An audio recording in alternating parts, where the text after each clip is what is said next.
अल्हम्दुलिल्लाह नहमदुहु व नस्तईनुहु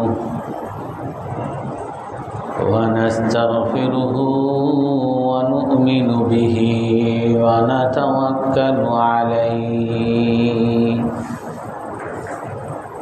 व नऊदु बिल्लाहि मिन शुरूरि अनफुसिना व मिन सय्यिआति अअमालिना मन यहदिहिल्लाहु फला मुदिल्ल लहु व मन युद्लिल्हु फला हादिय लहु व नशहदु अन ला इलाहा इल्लल्लाहु वहदहु ला शरीका लहु व नशहदु अन्ना सय्यिदना व मौलाना मुहम्मदन अब्दुहु व रसूलुहु अरसलहु बिल्हक्कि बशीरन व नज़ीरन बैन यदैस्साअह मन युतिइल्लाह व रसूलहु फ़क़द रशद वहतदा व मन यअसिहिमा फ़क़द ضल व गवा अम्मा बअद फ़अऊज़ु बिल्लाहि मिनश शैतानिर रजीम बिस्मिल्लाहिर रहमानिर रहीम या अय्युहल्लज़ीना आमनू इज़ा नूदिया लिस्सलाति मिन यौमिल जुमुअति फसअू इला ज़िक्रिल्लाहि व ज़रुल बैअ ज़ालिकुम खैरुल लकुम इन कुंतुम तअलमून फ़इज़ा क़ुदियतिस्सलातु फ़ंतशिरू फ़िल अर्दि वब्तग़ू मिन फ़ज़लिल्लाह वज़्कुरुल्लाह कसीरन लअल्लकुम तुफ़्लिहून वइज़ा रअव तिजारतन औ लहवन इंफ़द्दू इलैहा व तरकूक क़ाइमा क़ुल मा इन्दल्लाहि खैरुम मिनल लहवी व मिनत तिजारा वल्लाहु खैरुर राज़िक़ीन सदक़ल्लाहुल अज़ीम वक़ाल अन्नबिय्यु सल्लल्लाहु अलैहि वसल्लम मा कसबर रजुलु कसबन अत्यब मिन अमलि यदिही वमा अनफ़क़र रजुलु अला नफ़्सिही व अहलिही व वलदिही फ़हुव सदक़तुन इला यौमिल क़ियामह औ कमा क़ाल अलैहि स्सलातु वस्सलाम। सम्मानित मुसल्लियाने केराम,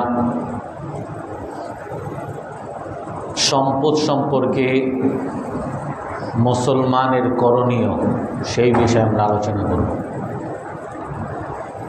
আমরা গত সপ্তাহে আলোচনা করেছিলাম সম্পদ সম্পর্কে। মুসলমানের প্রথম করণীয় হলো বিশ্বাসকে ঠিক করা, দৃষ্টিভঙ্গি ঠিক করা। প্রথম দৃষ্টিভঙ্গি, সম্পদের মূল মালিক আমরা নই, সম্পদের মূল মালিক আল্লাহ তাআলা, এবং আল্লাহ তাআলা আমাদেরকে এই সম্পদের প্রতিনিধি বানিয়েছেন, দেখাশোনা করার দায়িত্ব দিয়েছেন।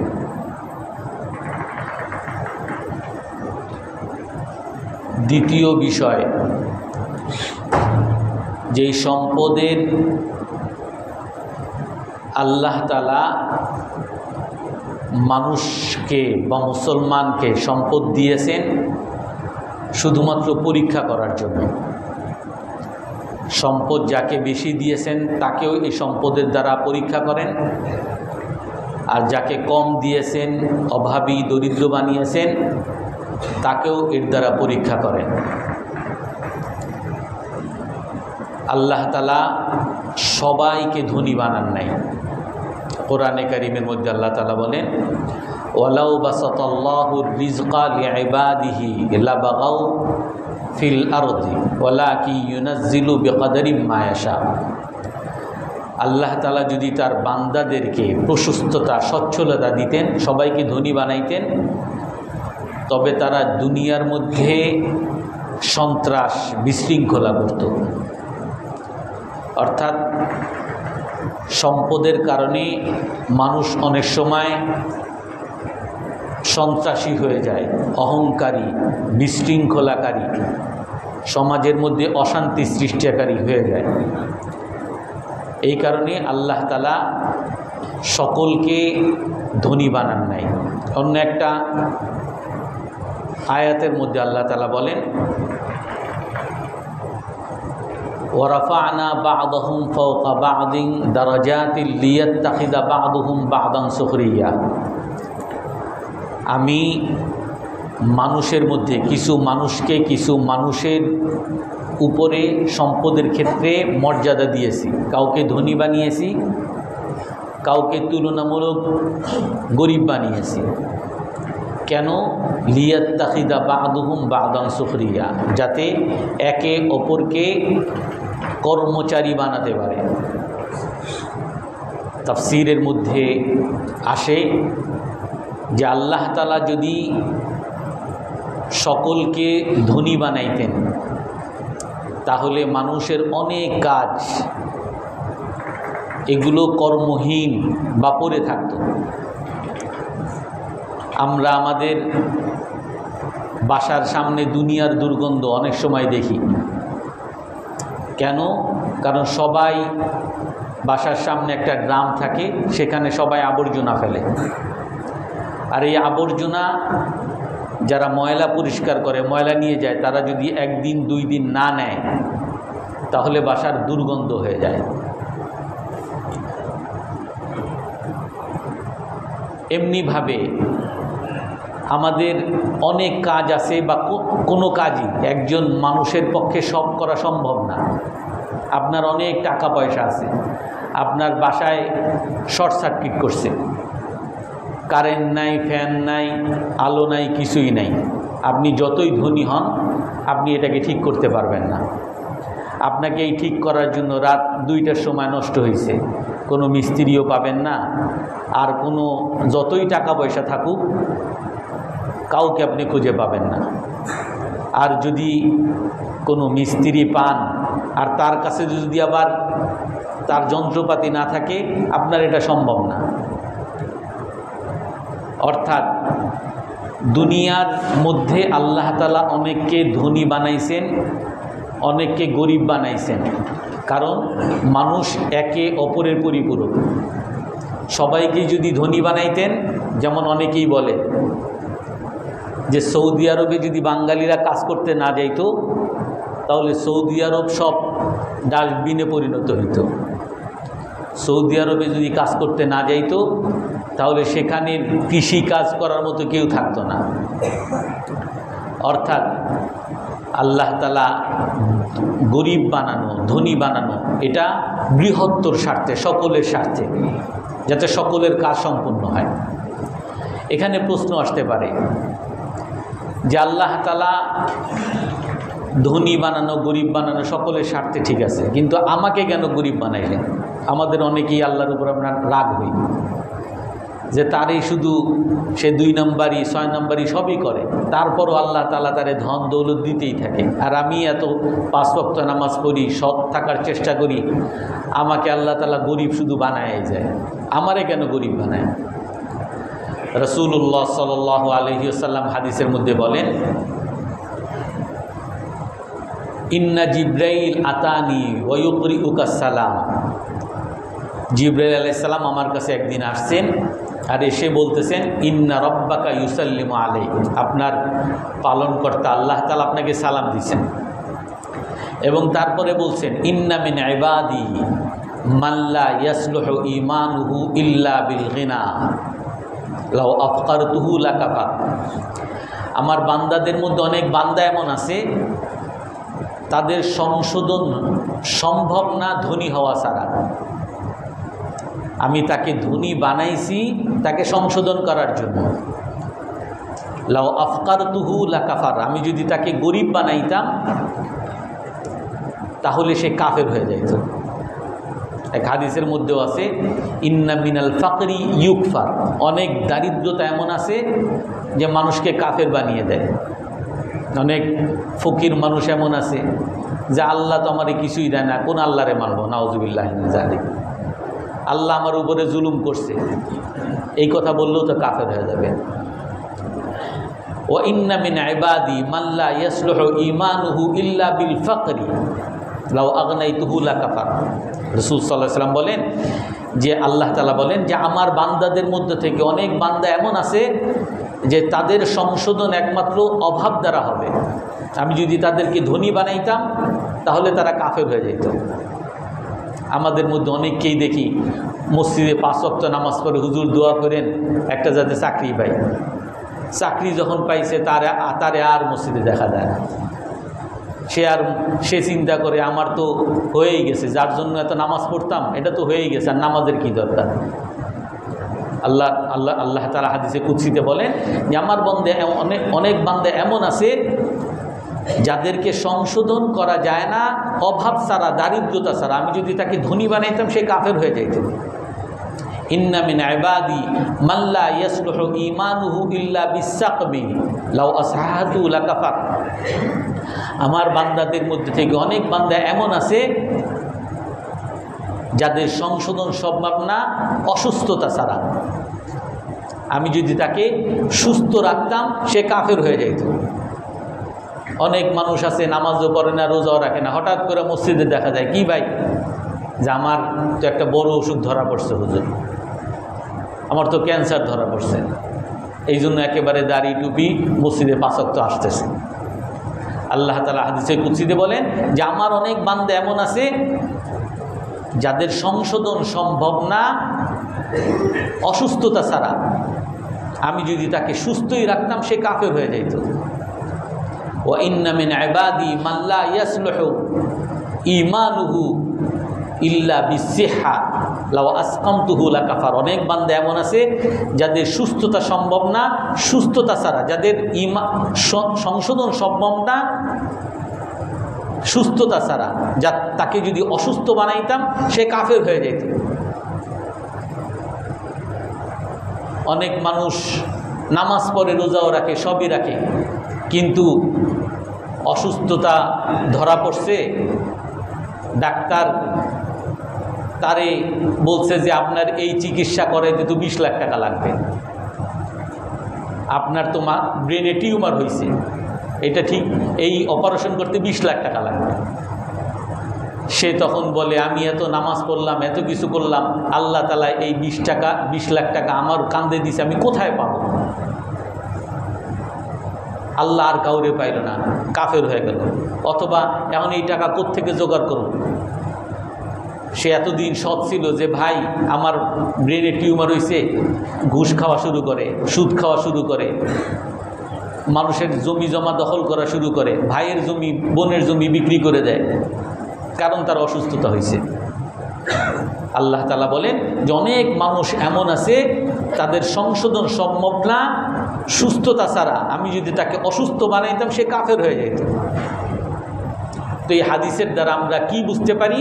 কোরআনে কারীমের ওই আয়াতের তাফসীর বুঝতে পারি। আল্লাহ তাআলা বলেন ওয়ালাউ বাসাতাল্লাহুর রিজকা লিইবাদিহি লাবাগাউ ফিল আরদ ওয়ালাকিন ইউনাজ্জিলু বিকদারিন মা ইয়াশা ইন্নাহু বিইবাদিহি খাবীরুম বাসীর।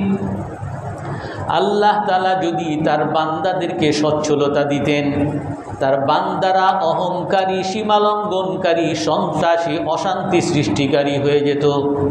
ওয়ালাকিন ইউনাজ্জিলু বিকদারিন মা ইয়াশা, কিন্তু আল্লাহ তাআলা পরিমাণ মতো মানুষকে সম্পদ, মানুষকে অভাব, সুস্থতা, অসুস্থতা আল্লাহ তাআলা যেভাবে চান সেভাবেই দান করেন। কারণ ইন্নাহু বিইবাদিহি লাখাবীরুম বাসীর, আল্লাহ তাআলাই নিশ্চয়ই আল্লাহ তাআলা তার বান্দাদের সম্পর্কে সবচেয়ে বেশি অভিজ্ঞ, সবচেয়ে বেশি জানেন। তার কোন বান্দা অভাব দ্বারা ঠিক হবে তাকে অভাব দেন, তার কোন বান্দা ধনাঢ্য দ্বারা ঠিক হবে আল্লাহ তাআলা তাকে ধনাঢ্যতা দেন, তার কোন বান্দা অসুস্থতা দ্বারা ঠিক হবে তাকে অসুস্থতা দেন, তার কোন বান্দা সুস্থতা দ্বারা ঠিক হবে তাকে আল্লাহ তাআলা সুস্থতা দেন। এই জন্য এই ব্যাপারে, এই সম্পদের ক্ষেত্রে আমাদের বিশ্বাসকে পরিপূর্ণ করতে হবে যে এই সম্পদ দ্বারা আল্লাহ তাআলা আমার পরীক্ষা নিচ্ছেন। এই সম্পদ ধনী হওয়া, গরিব হওয়া সকলের স্বার্থে, সকলের মঙ্গলের জন্য। এই ধনী হওয়া, গরিব হওয়া আমার সারা পৃথিবীর মুসলমানের মঙ্গলের স্বার্থে, তাদের ভালোর জন্যই আল্লাহ তাআলা করেন। এখন এই আমলের দ্বারা আমরা কিভাবে এই পরীক্ষায় পাশ করব? আল্লাহ তাআলা কোরআনে কারীমের মধ্যে বলেন ইন্নাহু লিহুব্বিল খাইরি লাশাদীদ আফালা ইয়ালামু ইযা বু'থিরা মা ফিল কুবুর ওয়া হুসিলা মা ফিস সুদূর। আল্লাহ তাআলা মানুষের অন্তরের মধ্যে সম্পদের ভালোবাসা তৈরি করছেন। আল্লাহ তাআলা বলেন যে মানুষ সম্পদের ভালোবাসায় খুব কঠোর, এটা মানুষের প্রকৃতি, সম্পদকে ভালোবাসে। ওয়া তুহিব্বুনাল মালা হুব্বান জাম্মা, তোমরা সম্পদকে খুব গভীরভাবে ভালোবাসো। অন্য আয়াতের মধ্যে আল্লাহ তাআলা বলেন আল মালু ওয়াল বানুনা জিনাতুল হায়াতিদ দুনিয়া, সম্পদ এবং ছেলে মেয়ে এগুলো হলো পার্থিব জীবনের সৌন্দর্য, আকর্ষণ। অন্য আয়াতের মধ্যে আল্লাহ তাআলা বলেন যুয়্যিনা লিন-নাসি হুব্বুশ শাহাওয়াতি মিনান নিসা ওয়াল বানিন ওয়াল কানাতিরিল মুকানতারা মিনাদ যাহাবি ওয়াল ফিদ্দা ওয়াল খাইলিল মুসাওয়ামা। মানুষের জন্য আকর্ষণীয় করা হয়েছে ভালোবাসা। কিসের ভালোবাসা? সম্পদের ভালোবাসা, গাড়ি বাড়ির ভালোবাসা, নারীর ভালোবাসা মানুষের অন্তরের মধ্যে গেঁথে দেওয়া হয়েছে। এটা হলো মানুষের প্রকৃতি। সাথে আল্লাহ তাআলা এটাও বলেন ইন্নামা আমওয়ালুকুম ওয়া আওলাদুকুম ফিতনা, তোমাদের সম্পদ, তোমাদের সন্তান এটা তোমাদের পরীক্ষার বস্তু। আল্লাহ তাআলা এর দ্বারা পরীক্ষা করেন। আল্লাহ তাআলা বলেন মান দাল্লাযী ইউকরিদুল্লাহা কারদান হাসানা ফায়ুদাঈফাহু লাহু আদআফান কাসীরা। আল্লাহ তাআলা বলেন কে এমন আছে যে আল্লাহকে ঋণ দিবে? কে এমন আছে যে আল্লাহকে ঋণ দিবে? আল্লাহকে যদি সে ঋণ দেয়, আল্লাহ তাআলা এর পরিবর্তে পরিশোধ করতে গিয়ে কয়েক ডবল আল্লাহ তাআলা তাকে ফিরিয়ে দিবেন। এখানে হলো আমল শুরু। মানুষের অন্তরের মধ্যে ভালোবাসা, সম্পদকে মানুষ ভালোবাসে। কিন্তু এই সম্পদের পরীক্ষা হলো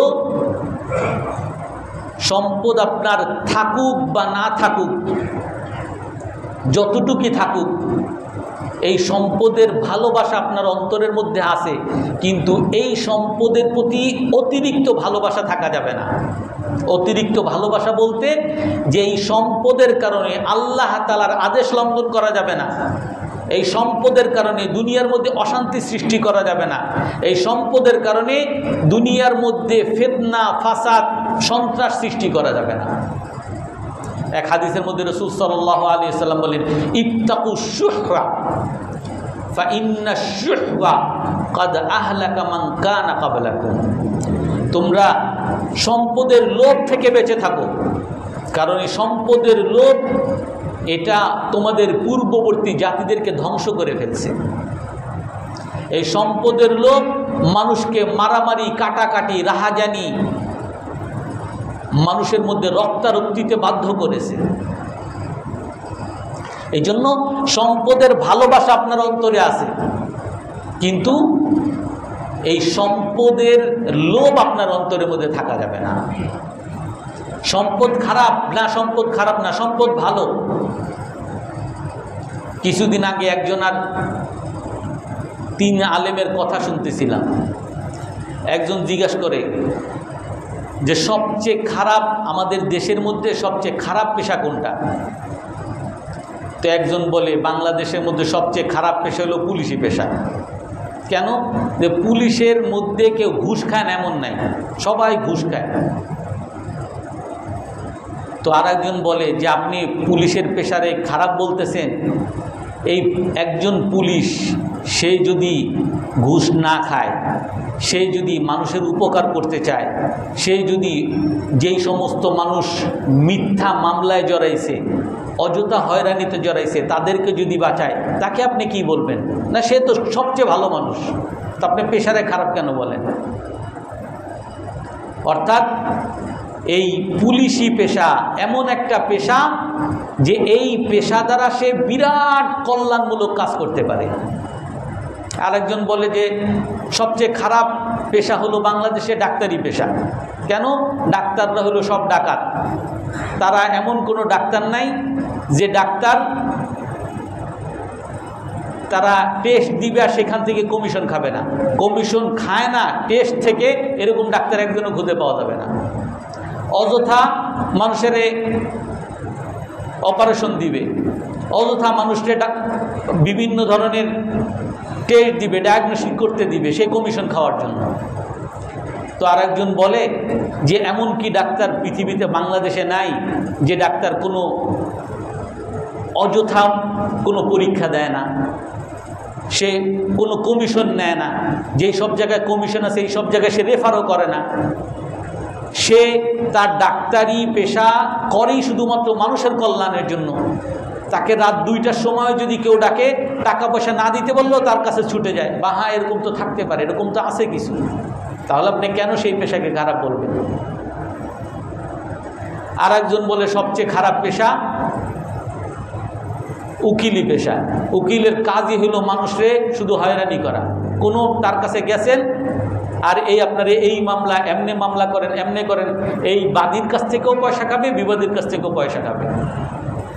অর্থাৎ আপনার পৃথিবীতে যত ধরনের পেশা আছে, এই সকল পেশা হলো পরীক্ষা।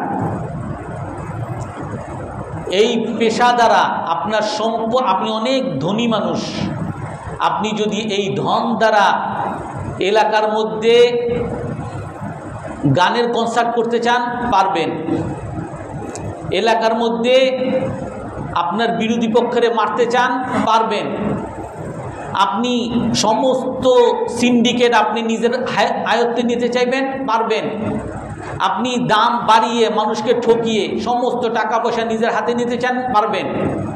কিন্তু পাশাপাশি আপনি ধনী মানুষ, আপনি যদি চান এই টাকা দ্বারা আপনি মসজিদ বানাবেন, মাদ্রাসা বানাবেন, কোথায় কোন হসপিটালে কারা কারা টাকার অভাবে চিকিৎসা নিতে পারে না তাদেরকে আপনি চিকিৎসা দিবেন। আপনার এই টাকা দ্বারা আত্মীয় স্বজনের মধ্যে কারা কারা গরিব আছে তাদেরকে খুঁজে খুঁজে আপনি উপকার করবেন। আপনার এই টাকা পয়সা বিনিয়োগ করে মানুষের চাকরির ব্যবস্থা করবেন। আপনি যদি এই সম্পদ দ্বারা যদি ভালো কাজ করতে চান, আপনার অনেক সুযোগ আছে, যেই সুযোগ যার সম্পদ নাই তার কাছে নাই। আপনি রাস্তা করবেন, মসজিদ করবেন, মাদ্রাসা করবেন,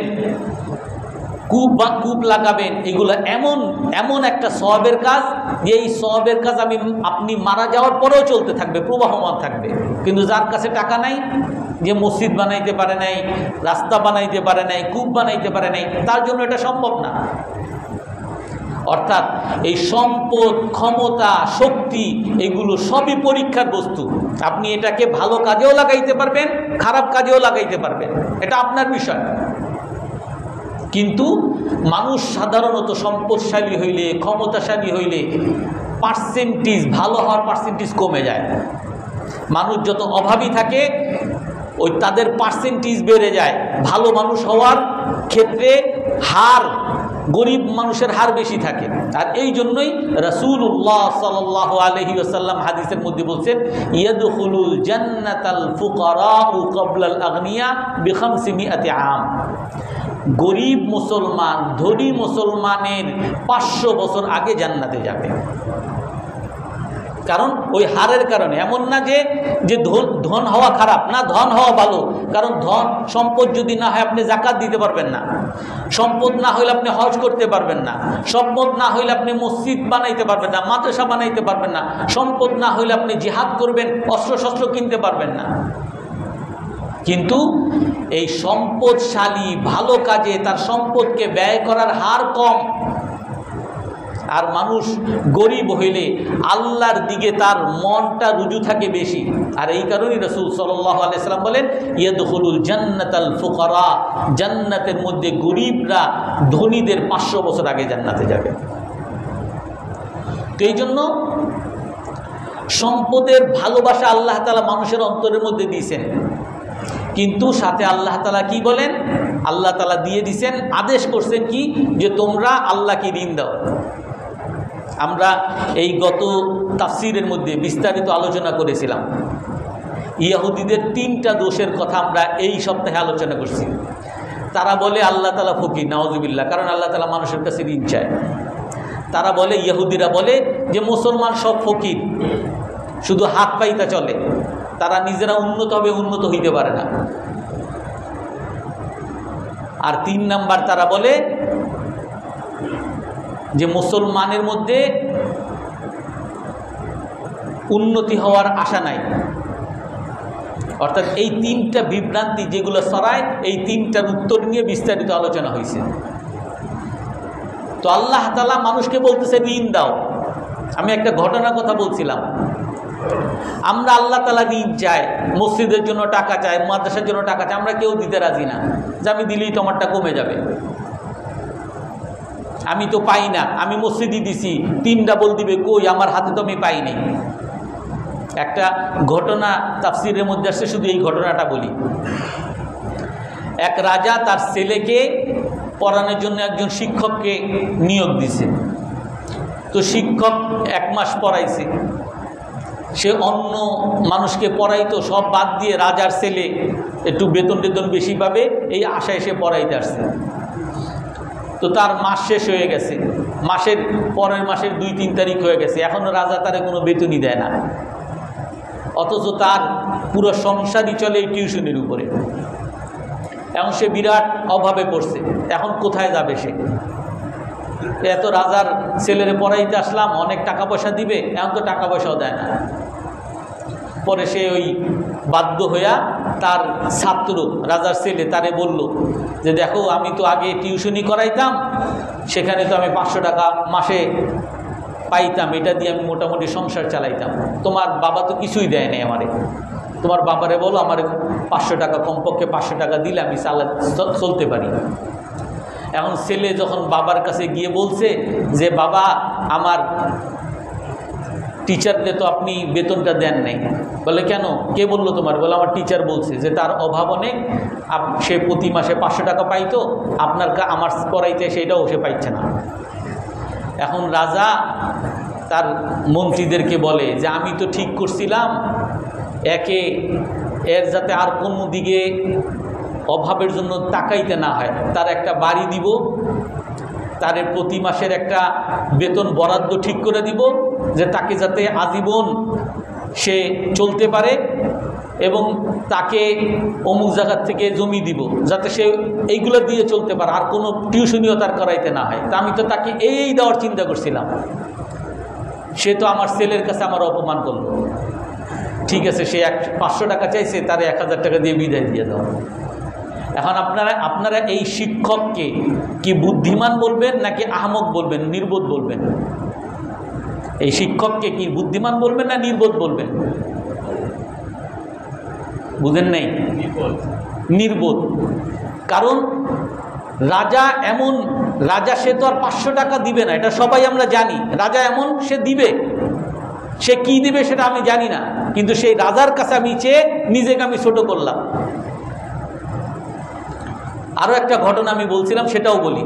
একজন মানুষ গাড়ি চালাইতেছে, গাড়ি চালিয়ে রাঙ্গামাটি রোডে এক জায়গায় তার গাড়ি নষ্ট হয়েছে, ব্যাটারির তার একটু লুজ হয়ে গেছে, আর গাড়ি আর স্টার্ট হয় না। আর এই ব্যাটারির তার লুজ টাইট করার জন্য কম্প্যাক্ট একটা প্লাস দরকার, প্লাসও তার কাছে নাই। তো অনেক গাড়ি, সে রাতের বেলা অনেক গাড়ি যাচ্ছে, সবাইকে থামতে বলতেছে, কেউ থামে না। 1 ঘন্টা ধরে একটু শুধু একটা প্লাসের জন্য সবাইকে থামতে বললে একটু সাহায্য করে, কেউ থামে নেই। তো 2 ঘন্টা পরে একজন থামছে, থামার পরে বলছে, ভাই আমি তো বিপদে পড়ছি, আমার এই ব্যাটারির তারটা একটু আমি টাইট দিব, একটা প্লাস আছে কিনা? বলে হ্যাঁ আছে, নেন। তো ওই প্লাস নিয়ে ওইটা দিয়ে ব্যাটারির টাইটটা তার দিয়ে স্টার্ট দিছে। তো তারপরে তাকে যখন ফেরত দিতে গেছে এইটা, যে বলে যে আপনি 10 টাকা দেন। 10 টাকা কিসের ভাই? যে আমার নিলেন, যে প্লাস নিলেন, এই প্লাসের ভাড়াটা দিবেন 10 টাকা। সে মনে মনে চিন্তা করতেছে যে আমি তো এমন বিপদে পড়ছি, আমার কাছে সে যদি 20,000 টাকাও চাইতো তাও আমি তারে দিতাম। সে কিছু না চাইলেও আমি তারে নিজের থেকে 20,000 টাকা দিতে চাইছিলাম। সে আমার কাছে চেয়ে তার নিজেকে ছোট করে ফেলল। আল্লাহ তাআলা বলেন, মান যাল্লাযী ইউকরিদুল্লাহা কারদান হাসানা ফায়ুদাইফাহু লাহু আদআফান কাসীরা। কে এমন আছে তোমাদের মধ্যে যে আল্লাহকে ঋণ দিবে? আল্লাহকে ঋণ দেওয়া কি আল্লাহ খাওয়ার জন্য নাকি? আল্লাহ পান করে নাকি? আল্লাহর কোনো অভাব আছে নাকি? আল্লাহকে ঋণ দেওয়ার অর্থ হলো আল্লাহর যেই সকল বান্দাদের ঋণ দরকার, যাদের সহযোগিতা দরকার, যাদের পাশে দাঁড়ানো দরকার, তাদের পাশে দাঁড়াও, এটাই আল্লাহ তাআলাকে ঋণ দেওয়া। আর যদি এইটা দাও, ফায়ুদাইফাহু লাহু আদআফান কাসীরা, আল্লাহ তাআলা তোমাকে এর পরিবর্তে কয়েক ডাবল তোমাকে ফিরিয়ে দিবে। অন্য হাদিসের মধ্যে রাসূলুল্লাহ সাল্লাল্লাহু আলাইহি ওয়াসাল্লাম বলেন, আল্লাহ তাআলা কোরআনে কারীমের মধ্যে বলেন, ওয়ামা আনফাকতুম মিন খাইরিন ফাহুয়া ইউখলিফু, তোমরা যা কিছু আল্লাহর রাস্তায় ব্যয় করো, আল্লাহ তাআলা এর বিকল্প তোমাদেরকে দান করবেন। ওয়াল্লাহু ইউদাইফু লিমান ইয়াশা, আল্লাহ তাআলা কয়েক ডাবল তোমাকে দান করবেন। রাসূলুল্লাহ সাল্লাল্লাহু আলাইহি ওয়াসাল্লাম হাদিসের মধ্যে বলেন, হাসিনু আমওয়ালাকুম বিযাকাত, তোমরা তোমাদের সম্পদগুলোকে রক্ষা করো যাকাতের দ্বারা। যাকাত দেওয়ার দ্বারা সম্পদকে রক্ষা করো। আমি যাকাত দিলে তো টাকা কমে যাচ্ছে, সম্পদ কেমনে রক্ষা হয়? আমরা সবাই জানি, আমাদের যাদের কিছু টাকা পয়সা, আমরা সবাই জানি আমার ব্যাংক ব্যালেন্স আমি করে রাখছি যে আমার এই টাকা জমতেছে। আমার মতো এরকম আর চাকরি করে এর ব্যাংক ব্যালেন্স এরকম না, আমি ঘুষ খেয়ে 10 লাখ টাকা বানাইছি। আর আমার ছেলের একটা ব্রেনের টিউমার হয়েছে, এক হাসপাতালে মাত্র 2 দিন রাখছি, এই 2 দিনের বিনিময়ে তাকে আমার 20 লাখ টাকা দিয়ে দেওয়া লাগছে। আপনার এই যে ব্যাংকে এতদিন ধরে ঘুষ খায়া যে টাকাটা কামাইছেন, এটা মুহূর্তের মধ্যে দেওয়া লাগছে। তো সেই জন্য এই যে আল্লাহ তাআলা যে বিনিময় দেন, এই বিনিময়টা বুঝার জন্য আমার শুধু আমার সমাজের দিকে একটু গভীর দৃষ্টিতে, বুঝার দৃষ্টিতে তাকাইতে হবে, তাহলে আমি বুঝে ফেলব। আমি আমার সমাজের মধ্যে তাকাবো যে আমার সমাজে এই সম্পদের দ্বারা যাদের অনেক সম্পদ আছে, এর সম্পদের কয় টাকা ব্যয় হইতেছে, কয় টাকা আয় হইতেছে। সম্পদ শুধুমাত্র আমি প্রতিদিন খাইতেছি, ঘুমাইতেছি, বাসা ভাড়া দিতেছি, এর মধ্যে ব্যয় করা, এর নামে শুধু মানুষের জীবন নির্বাহ না। এর পাশাপাশি মানুষের চিকিৎসার ব্যয় আছে, মানুষের বিবাহের ব্যয় আছে, অ্যাক্সিডেন্টের ব্যয় আছে। আল্লাহ তাআলা অনেক মানুষ এমন আছে যার ইনকাম হইল মাত্র ৫,০০০ টাকা। আমাদের মাদ্রাসার হুজুরদের দেখবেন, তারে যদি আল্লাহ তাআলা এরকম ২০ লাখ টাকার ব্রেন টিউমারে আল্লাহ তাআলা এই বিপদ যদি দিত, তার তো বাঁচারই উপায় ছিল না। তাই বলে যে আল্লাহ দেন না তার না, দেন অনেক সময়, কিন্তু হারে কম। এই অনেকেই বলেন যে এই যে হাইপার টেনশন, প্রেশারের রোগ, ডায়াবেটিসের রোগ, কিডনি রোগ, অনেকে বলে এগুলো বড় লোকের রোগ। গরিব মানুষের প্রেশার হয় না, গরিব মানুষের ডায়াবেটিস হয় না, গরিব মানুষের কিডনি রোগ হয় না। কারণ এই সব রোগ যদি হইতো, এই ডায়াবেটিসের একটা রোগ যদি হইতো, কিডনি রোগ, প্রতি সপ্তাহে তার ১০,০০০ টাকা, কমপক্ষে ৭,০০০ টাকা তার দেওয়া লাগতো। দুইবার ৩বার করে ডায়ালিসিস করা লাগে। এই টাকা সে কোথায় পাবে? এই জন্য এই সম্পদ আল্লাহ তাআলা যে কয়েক ডাবল দেয়। আপনি হয়তো ১০ টাকা মসজিদে দিছেন, ১০ টাকার বিনিময়ে ২০ টাকা আপনারে কেউ দেয় নাই, কিন্তু আল্লাহ তাআলা আপনাকে যে বিভিন্ন রোগ বিপদ আপদ থেকে রক্ষা করতেছে। আল্লাহ তাআলা আপনার যেই প্রতি মাসে যে ব্যয় হওয়ার কথা ১০০ টাকা, সেই ব্যয়টার মধ্যে বরকত দিয়ে আল্লাহ তাআলা যে ৫০ টাকা দিয়ে আপনার সেই ব্যয়টা নির্বাহ করতেছে। এটাই তো আল্লাহ তাআলা আপনাকে ঋণ হিসাবে ফেরত দিতেছে।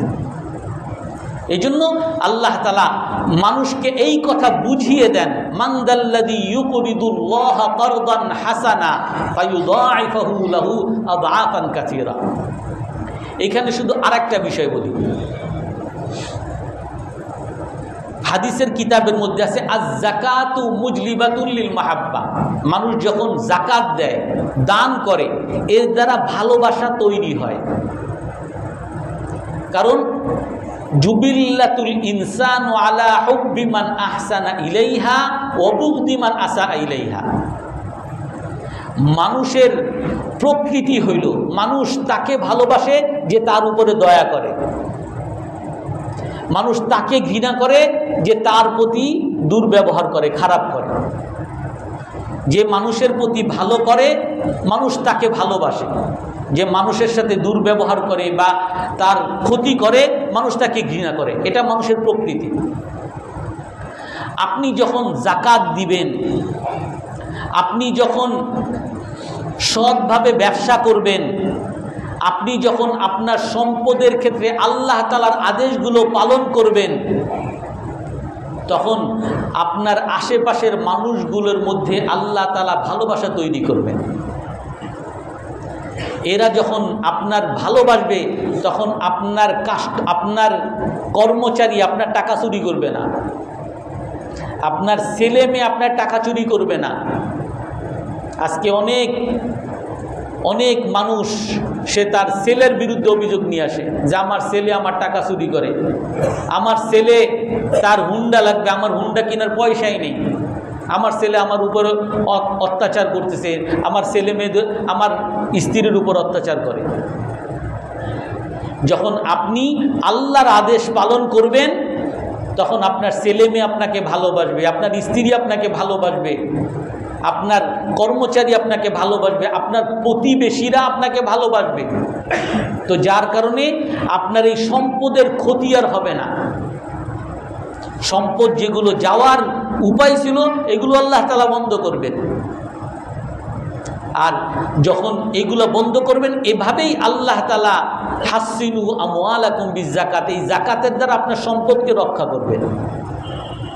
আর এর উল্টা দিকে রাসূলুল্লাহ সাল্লাল্লাহু আলাইহি ওয়াসাল্লাম হাদিসের মধ্যে বলেন, মান উতিয়া হাজ্জাহু মিনার রিফকি উতিয়া হাজ্জাহু মিন খাইরিদ দুনিয়া ওয়াল আখিরাহ।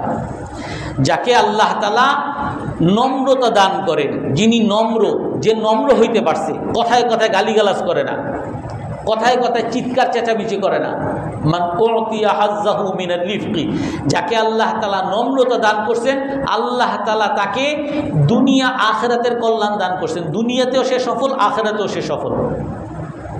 ওয়া ইন্না সিলাতার রাহমি ওয়া হুসনাল জিওয়ারি ওয়া হুসনাল আখলাকি লা ইউআম্মিরনা দিয়ার ওয়া ইয়াজিদনাল আমার। রাসূল সাল্লাল্লাহু আলাইহি ওয়াসাল্লাম হাদিসের মধ্যে বলেন, সহিহ হাদিস, আত্মীয়তা সম্পর্ক রক্ষা করা, প্রতিবেশীর সাথে ভালো ব্যবহার করা, ভালো চরিত্র, ভালো উত্তম চরিত্র মানুষের সাথে প্রদর্শন করা, এইগুলো মানুষের সমাজকে সুখী করে দেয়, এগুলো মানুষের হায়াত বাড়িয়ে দেয়, আয়ু দীর্ঘ করে দেয়। রাসূলের সহিহ হাদিস, যে মানুষের চরিত্র ভালো, যে মানুষ প্রতিবেশীর সাথে ভালো ব্যবহার করে, যে মানুষ আত্মীয় স্বজনের সাথে ভালো ব্যবহার করে, আল্লাহ তাআলা তাকে সুখী বানিয়ে দেন। শুধু সে সুখী না, তার পুরো সমাজকে সুখী বানান। আল্লাহ তাআলা তার আয়ু দীর্ঘ করে দেন।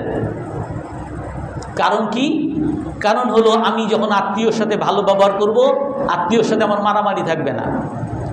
আমি যখন আমার প্রতিবেশীর অধিকার রক্ষা করব, প্রতিবেশীর সাথে কোনো গণ্ডগোল থাকবে না। আমি যখন উত্তম চরিত্র প্রদর্শন করব, নম্রতা প্রদর্শন করব, কারোর সাথে আমার ঝামেলা থাকবে না। আমারে কেউ ক্ষতিও করতে যাবে না, আমারে কেউ মারতেও যাবে না, আমার টাকাও কেউ নষ্ট করতে যাবে না। আমি সুখী হব, আমার আশেপাশে সবাইকে আমি সুখী বানাবো। এবং এই মারামারি, কাটাকাটি, মানুষের সাথে ঝামেলা যখন থাকবে না, আমার প্রেশারও বাড়বে না, আমার ডায়াবেটিসও বাড়বে না, আমার বিভিন্ন রোগ বালাই তো আমি লিপ্ত হব না। কারণ এখন সমস্ত ডাক্তারদের ঐক্যমত যে সকল রোগগুলো হয় মানুষের টেনশনের কারণে, মানুষের দুশ্চিন্তার কারণে। এই দুশ্চিন্তার কারণে ডায়াবেটিস হয়, এই দুশ্চিন্তার কারণে মানুষের হাই প্রেশার হয়, এই দুশ্চিন্তার কারণে মানুষের কিডনি নষ্ট হয়, এই দুশ্চিন্তার কারণে মানুষের ব্রেন স্ট্রোক করে। আর এই সবগুলো থেকে বাঁচা সম্ভব হবে যখন একজন মানুষ নম্র হবে, একজন মানুষের ব্যবহার সুন্দর হবে, একজন মানুষের আত্মীয়দের সাথে সুসম্পর্ক থাকবে, একজন মানুষের তার প্রতিবেশীর সাথে সুসম্পর্ক থাকবে। আর এইগুলা যখন থাকবে তখন সবাই আমাকে ভালোবাসবে, সবার মধ্যে সুখ আমি বিরাজ করব। আর এইগুলার বিপরীত আসলে সবাই আমাকে ঘৃণা করবে। এটাই আল্লাহ তাআলা কোরআনে কারীমের মধ্যে বলেন, ও আম্মা মা ইয়ানফাউন নাসা ফায়ামকুসু ফিল আরদ, ও আম্মা মা ইয়ানফাউন নাসা ফায়ামকুসু ফিল আরদ। যেটা মানুষের উপকার করে এটা জমিনে স্থায়ী থাকে। এখানে আল্লাহ তাআলা আগে দৃষ্টান্ত দিয়েছেন যে বন্যার সময় অনেক ময়লা আসে, অনেক ফুসফুস হয়, কিন্তু এই ফুসফুস যেগুলা বুদবুদ তৈরি হয় এগুলো নষ্ট হয়ে যায়। কিন্তু কিছু জিনিস স্থায়ী থাকে যেটা মানুষের উপকার করে, পানি মানুষের উপকার করে। এইখান থেকে মুফাসসিরিনে কেরাম বলে, যেই মানুষ উপকারী হবে এই মানুষের সম্পদ স্থায়ী হবে, এই মানুষের সুখ স্থায়ী হবে। যেই মানুষ অপকারী হবে, অনেক ধনী মানুষ, সুখও স্থায়ী হবে না, সম্পদও স্থায়ী হবে না, তার সম্পদ চুরি হবে, ডাকাতি হবে। এই যে আমাদের বাংলাদেশে কত বড় বড় কোটিপতি, হাজার কোটি টাকার মালিক ছিল, কত মাফিয়া চক্র ছিল, বাংলাদেশের কোটি কোটি লক্ষ লক্ষ টাকা, কোটি কোটি টাকা ব্যাংক থেকে চুরি করে নিয়ে আরেক দেশে বিনিয়োগ করছে। 4-5টা ব্যাংক সব ফতুর করে দিয়ে আরেক দেশে বিনিয়োগ করছে। পৃথিবীর মধ্যে কোটিপতি, তারা পৃথিবীর মধ্যে বিলিয়নার হয়ে গেছে, কিন্তু এখন সব তাদের নিলামে উঠতেছে। শুধু একজন দুইজন না, বহুত কোটিপতি সব নিলামে উঠতেছে। আল্লাহ তাআলা বলেন, ও আম্মা মা ইয়ানফাউন নাস, যেটা মানুষের উপকার করে এটা স্থায়ী থাকবে, যেটা মানুষের উপকার করে না এটা অস্থায়ী থাকবে। এখান থেকে মুফাসসিরিনে কেরাম আরেকটা কথা বলেন, এইটা বলেই শেষ করতেছি। আমাদের এখন নারী কমিশন একটা কমিশন দিছে, তাদের যত কমিশন আমরা আগে আলোচনা করছি, এগুলোর মধ্যে কোরআন হাদিস বিরোধী অনেক বিষয় আছে। একজন মানুষ তালাক দিলে, স্ত্রীর তালাক হইলে অর্ধেক অর্ধেক সম্পদের অর্ধেক বন্টন নাকি হবে। বিবাহ শাদী আমরা যেরকম ইজাব কবুল দিয়ে বিয়ে করি, এই বিয়ে লাগবে না, কোনো ধর্ম লাগবে না, কোনো মহারণা কিছু লাগবে না। সরকার একটা আইন করে দিব, ওই আইনে বাস বিবাহ, স্বামী স্ত্রী রাজি তাতেই হয়ে যাবে। একজন স্ত্রী তার স্বামীর সাথে রাগ হয়েছে, তার বিরুদ্ধে ধর্ষণ মামলা করতে পারবে। একজন নারী সে যদি সমকামী হইতে চায় সে সেটা পারবে, তার স্বাধীনতা দেওয়া হবে। অর্থাৎ কোরআন হাদিস বিরোধী, স্পষ্ট বিরোধী এইগুলা যদি কেউ শোনার পরে যদি চুপ করেও থাকে তাহলে সে কাফের হয়ে যাবে। সমস্ত ওলামায়ে কেরাম এটা বলতে বাধ্য যে এই সমস্ত নারী কমিশনে যেসব প্রস্তাবনা এইগুলা শুনে যদি প্রতিবাদ না করে চুপ করে থাকে সেও কাফের হয়ে যাবে। কিন্তু এই যে প্রস্তাবনা, এই প্রস্তাবনার মূল ভিত্তিটা কি আর ইসলামের ভিত্তিটা কি, দুইটা জিনিস দেখেন। এই প্রস্তাবনার মূল ভিত্তি হলো যে স্বামী স্ত্রী দুইজনের মধ্যে মারামারি লাগাও, কোনো ভালো, এই দুইটা হলো ঘৃণার প্রতীক। স্ত্রী স্বামীরে পছন্দ করে না, এই জন্য স্বামী মারা যাওয়ার আগে যাতে তার অর্ধেক সম্পত্তি নিতে পারি। স্ত্রী স্বামীর বিরুদ্ধে কোন কোন উপায়ে ধর্ষণ মামলা করতে পারবে এইগুলা। স্ত্রী স্বামীর কি কি খাইতে পারবে, স্বামীও স্ত্রী কিভাবে আমার বিরুদ্ধে আসবে, আর দুইজনের মধ্যে মারামারি। আর ইসলাম হলো ভালোবাসা, যে না স্বামী স্ত্রীর ভালোবাসা, স্বামী স্ত্রী দুজন যদি ভালোবেসে পছন্দ করে যায় যে আমার 10,000 টাকা হইলেই মোহর হবে, আর কিছু লাগবে না, আমার তো ওই মোহর না বড় বিষয় না, আমার স্বামী দরকার, যেটা আমাদের সমাজে এখন পর্যন্ত প্রচলিত আছে। এখন কিছু কিছু মানুষ বেরোইছে যে 20 লাখ টাকা মোহর লাগবে। আরে 20 লাখ টাকা মোহর কি আপনার মেরে কিনে নিতেছে? মহারানা রসুলের সুন্নাহ, আল্লাহ তাআলার আদেশ, এই জন্য মহারানা দিচ্ছেন। কিন্তু সবাই জানে এই মহারানার দ্বারা স্বামীর কাছ থেকে পয়সা আদায় করব, যে স্বামী পয়সা দিবে না, এই বিষয়টা না। দুজনের মধ্যে একটা ভালোবাসার বন্ধন, স্বামী স্ত্রীর মধ্যে ভালোবাসার বন্ধন হবে, স্বামী স্ত্রী একে অপরের উপকারী হবে। স্বামী বাইরে চাকরি করবে, স্ত্রীকে খাওয়াবে, স্ত্রী বাসা রান্না করবে, স্বামীকে মজা করে খাওয়াবে। একটা ভালোবাসার বন্ধন হলো ইসলাম উৎসাহিত করে। আর এই সমস্ত নারী কমিশনের সব হলো যে কিভাবে ভালোবাসা বাদ দিয়ে ঘৃণা তৈরি করতে পারে, সংসার কেমনে ভাঙতে পারে, ভাঙলে কেমনে কেমনে কি কি উপকার পাইতে পারে মেয়ে, এই উপকারগুলো মেয়েকে বিয়ের আগেই শিখাই দিবা, যাতে 2 দিন সংসার করার পরই যাতে ভেঙ্গে চলে আসতে পারে। আল্লাহ তাআলা কোরআনে কারীমের মধ্যে বলেন, ও আম্মা মা ইয়ানফাউন নাস ফায়ামকুসু ফিল আরদ, যেটা মানুষের উপকারে হয় এটা স্থায়ী থাকে।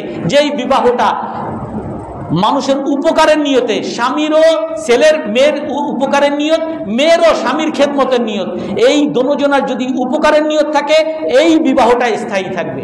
আর যেখানে উপকারের নিয়ত থাকবে না, আমি কেমনে খাবো, আমি কেমনে প্রতিদ্বন্দ্বী হব, এই নিয়ত থাকবে, সেখানে এটা স্থায়ী হবে না। এজন্য আমরা সবাই এই সম্পদ সম্পর্কে যে বিশ্বাস, এই বিশ্বাসগুলো আমরা ঠিক করার চেষ্টা করব তো ইনশাআল্লাহ। আল্লাহ তাআলা সবাইকে তৌফিক দান করে।